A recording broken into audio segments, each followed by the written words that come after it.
గురువు మాత్రమే జ్ఞానాన్ని ప్రసాదిస్తాడని, పొందిన జ్ఞానంతోనే మన జీవితాన్ని మలుచుకోవాలని కర్నూలు జిల్లా కోసిగి మండలం తహసీల్దార్ వేణుగోపాల్ అన్నారు. తల్లిదండ్రులు, ఉపాధ్యాయులు ఆత్మీయ సమావేశం ప్రధానోపాధ్యాయులు శ్రీనివాసులు ఆధ్వర్యంలో జిల్లా పరిషత్ బాలుర పాఠశాలలో నిర్వహించారు. ప్రభుత్వ విద్యారంగాన్ని బలోపేతం చేసేందుకు కూటమి ప్రభుత్వం కృషి చేస్తుందని అడ్వకేట్ జక్కన్న గేని వెంకటేశ్వర్లు ఈ సందర్భంగా అన్నారు. ఈ కార్యక్రమానికి ముఖ్య అతిథులుగా ఎంపీడీఓ ఈశ్వరయ్య స్వామి, కూటమి నాయకులు ముత్తారెడ్డి, రామిరెడ్డి, అయ్యన్న, జగన్, వెంకటేశులు, తోవి రామకృష్ణ, నర్సారెడ్డి, తల్లిదండ్రులు, విద్యార్థులు పాల్గొన్నారు.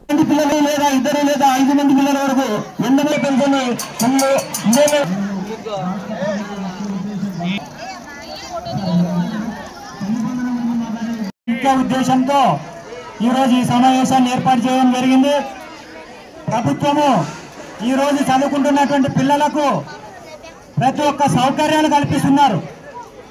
అదనపు తరగతులు అయితేనేమి, స్కూల్ డ్రెస్సులు అయితేనేమి, బ్యాగులు అయితేనేమి, పుస్తకాలు అయితేనేమి, ప్రతి ఒక్క సౌకర్యము పిల్లలు బడికి రావాలా, సక్రమంగా చదువుకోవాలా.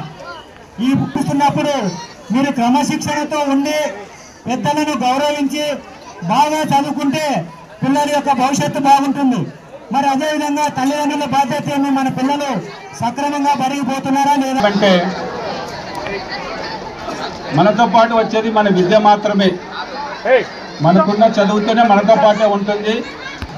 ఉన్నా లేకపోయినా, దిగిన వాళ్ళైనా, ధనవంతులు ఎవరైనా సరే, ఆర్థికం అనేది హెచ్చుతగ్గులు ఉంటాయి, కానీ చదువు మాత్రం హెచ్చుతగ్గులు ఉండదు. చదువు అనేది మనతో పాటే ఉంటుంది. మనతో పాటు